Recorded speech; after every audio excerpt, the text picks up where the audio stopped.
बिस्मिल्लाहिर्रहमानिर्रहीम। ट्रिजर NFT application के बारे में पूछना है कि यहाँ आप जब अपना अकाउंट खोलते हैं, स्टार के आइकन पर क्लिक करते हैं तो आपके सामने बैलेंस आता है। इसी बैलेंस की लिमिट में आप NFT ख़रीद सकते हैं। लेवल 1 में 50 से 500 तक NFT ख़रीद सकते हैं। जब कंफर्म करेंगे तो NFT बाय हो गया। इसके बाद कलेक्ट के आइकन पर क्लिक करें। यहाँ आपको मालूम होगा कितना प्रॉफिट पे जा रहा है। इस जगह आप सेल करेंगे, यानी ऑर्डर को मुकम्मल करें तो NFT सेल हो जाएगा। रोज़ाना रिजर्वेशन 10 से 20 तक कर सकते हैं, यानी 10 दफ़ा बाई सेल कर सकते हैं।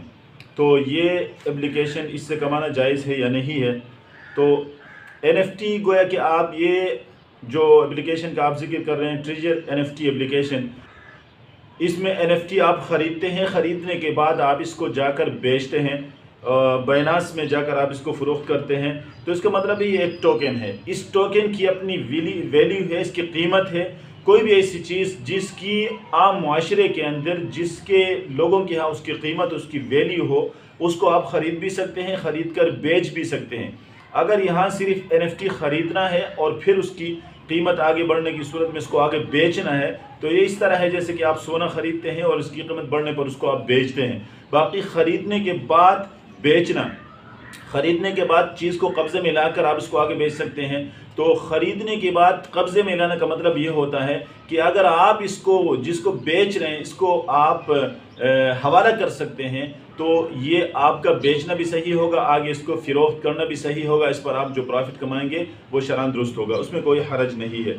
जिस तरह हमें करेंसी है, करेंसी को ख़रीदते हैं, उसको आगे बेचते हैं, उससे कमाते हैं, तो इसी तरह ये भी सही होगा।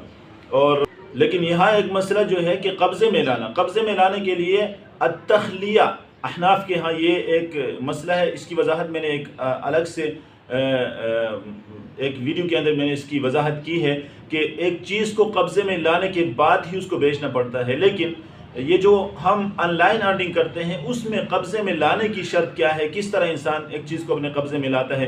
क्या फ़िज़िकल कब्ज़े में लाना शरअन ज़रूरी है या नहीं है? तो इसके बारे में मेरी अलग वीडियो मौजूद है, उसको आप देख सकते हैं। तो मेरी नज़र में यह है कि NFT के अंदर आप जो ये सवाल पूछ रहा है कि NFT आप बाय करते हैं, ख़रीदते हैं, ख़रीदने के बाद आगे फ़रोख्त करके उस पर कमाते हैं, मुनाफा कमाते हैं, तो ये शरअन दुरुस्त है, इसमें कोई हरज नहीं है।